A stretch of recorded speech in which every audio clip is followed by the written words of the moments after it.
आदर्श राज्यकर्ता या धड्याच्या पुढच्या विभागामध्ये आता आपण प्रवेश करतोय.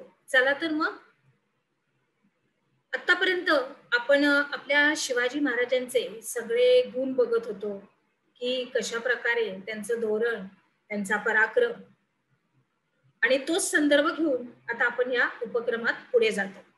चला तर मग आता तसंच राजकीय मुत्सद्दीपणा आपल्या शिवरायांच्या हातात होता. त्याच्यानंतर उत्तम असं नेतृत्व, व्यवस्थापन, मुलकी आणि लष्करी प्रशासनावरील त्यांचं प्रभावी धोरण, सत्य आणि न्याय यांच्यावरील त्यांची निष्ठा, त्याच्यानंतर सर्वांना समान अशी वागणूक देण्याची त्यांची वृत्ती, त्याच्यानंतर भावी गोष्टीचा एक आराखडा तयार करायचा, त्याचं नियोजन करायचं आणि मग नियोजित प्रकल्प हे तडीस नेण्याचे त्यांचं कौशल्य, त्याच्यानंतर संकटात अजिबात खचून न जाता उफाळून येण्याचा त्यांचा निर्धार म्हणजे खरोखर कौतुकास्पद आपल्याला असं आहे. त्याच्यानंतर सदैव जागृत राहण्याचं सावधपणा इत्यादी असंख्य प्रकारचे असे असंख्य गुण आपल्या शिवाजी महाराजांच्या आतमध्ये होते. सर्वतोपरी गुणसंपन्न असे आपले हे शिवाजी महाराज होते. स्त्रियांच्या बाबतीत जर कुणी अनुचित वर्तन केलं तर त्याला कठोरातली कठोर ही शिक्षा दिली जाईल. तसंच प्रजेतील शेतकरी, कारागीर, सैनिक, व्यापारी अशा सर्व घटकांची ते काळजी घेत. परधर्मातल्या लोकांना अतिशय आदरयुक्त अशी वागणूक देत. पुढे बघूया, परधर्मात गेलेल्या व्यक्तींना परत स्वधर्मात घेण्याला ज्या काळामध्ये विरोध होता त्या काळामध्ये त्यांनी अशा व्यक्तींना परत स्वधर्मात घेतलं आणि प्रसंगी त्यांच्याशी स्वतःचं नातं सुद्धा त्यांनी जोडलं. पुढे बघूया, आपल्या मुद्द्यामध्ये समुद्र पर्यटनास धार्मिक कारणावरून विरोध होता.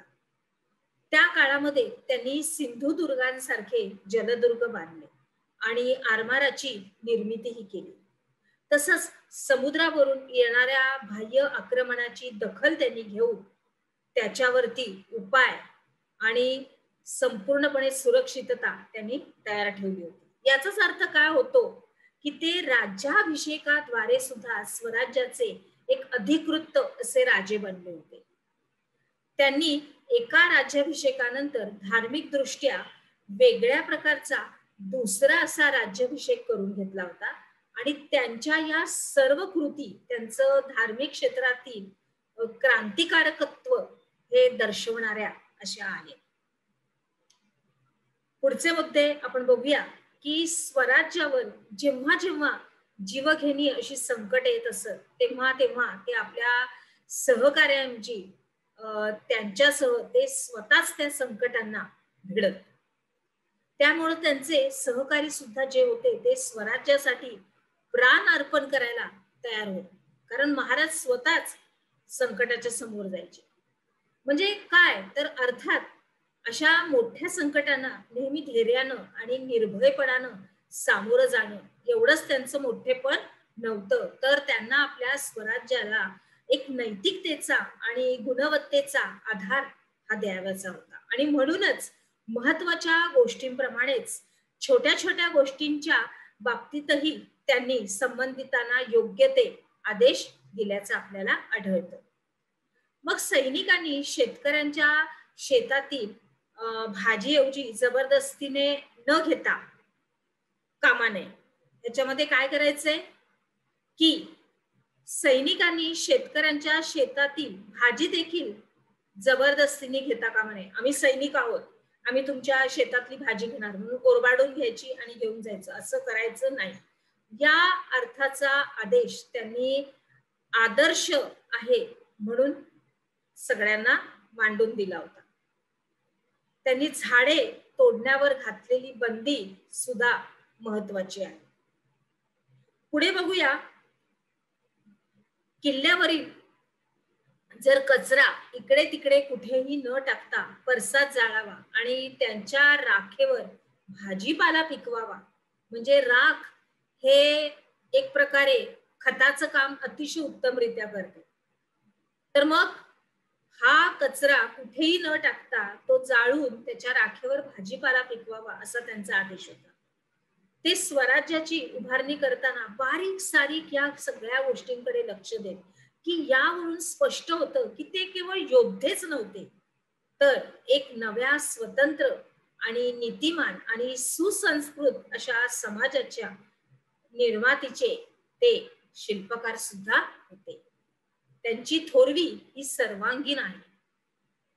अतिशय कौतुक आणि टाळ्या वाजवण्यासारखं असं त्यांचं व्यक्तिमत्व होतं. बरोबर. तर पुढे आपण बघूया. माहित आहे का तुम्हाला मध्ये की महात्मा ज्योतिराव फुले यांनी छत्रपती शिवाजी महाराजांवर सन 1869 मध्ये एक पोवाडा केला होता. त्यातला काही भाग इथे दिला गेलेला आहे. तो तुम्ही नंतर व्यवस्थित वाचा. अर्थात आपल्या पाठ्यपुस्तकात सुद्धा हा आहे आणि मी उपक्रमात सुद्धा त्याचा समावेश केलेला आहे. पुढे जाऊया. लोकमान्य टिळक. लोकमान्य टिळकांनी तर शिवजयंती उत्सवाच्या माध्यमातून लोकमान्य टिळकांनी शिवजयंती उत्सवाच्या माध्यमातूनच राष्ट्रीय जागृती निर्माण केली. म्हणजे शिवचरित्राची महती सांगणारे पसुतक लाला लजपतराय यांनी लिहिलेलं आहे. तमिळ काव्याचे पितामह सुब्रमण्यम भारती शिवाजी महाराज हे आपल्या सहकाऱ्यांना उद्देशून बोलत आहेत असा प्रसंग संपूर्ण कल्पना केली त्याची आणि एक काव्य रचना केली. त्याच्यानंतर विश्वातले आपले कवी रवींद्रनाथ टागोर यांनी महाराजांवर एक दीर्घ अशी कविता लिहिली आहे की महाराजांच्या राज्य साधनेच्या प्रयत्नांकडे ते थोर ध्येय साधनेचे प्रयत्न.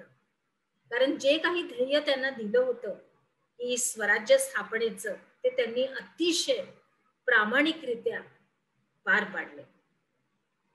म्हणून पाहता सर जादूनाथ सरकार यांनी शिवाजी अँड हिज टाइम्स या आपल्या ह्याच्यामध्ये छत्रपती शिवाजी महाराजांच्या कार्याचा गौरव केलेला आहे. आणि पंडित जवाहरलाल नेहरू यांनी तर महाराजांबद्दल असं लिहिलं आहे की महाराज हे केवळ महाराष्ट्राचेच नव्हते तर ते साऱ्या राष्ट्राचे होते. तसंच त्यांचं आपल्या देशावर फार प्रेम होतं आणि मानवी सद्गुणांचे ते साक्षात प्रतीक होते. भारतातील सर्व भाषांमध्ये महाराजांची प्रेरणा आदर्श असे सांगणारं सगळं साहित्य हे निर्माण झालेलं आहे. म्हणजेच काय तर शिवाजी महाराजांची ही स्वराज्याच्या कार्याची आणि सूर राज्यात रूपांतर करण्याची प्रेरणा भावी पिढ्यांना आदर्श राहीलच राहील. आणि शिवाजी महाराज हे एक थोर असे राष्ट्रपुरुष होते.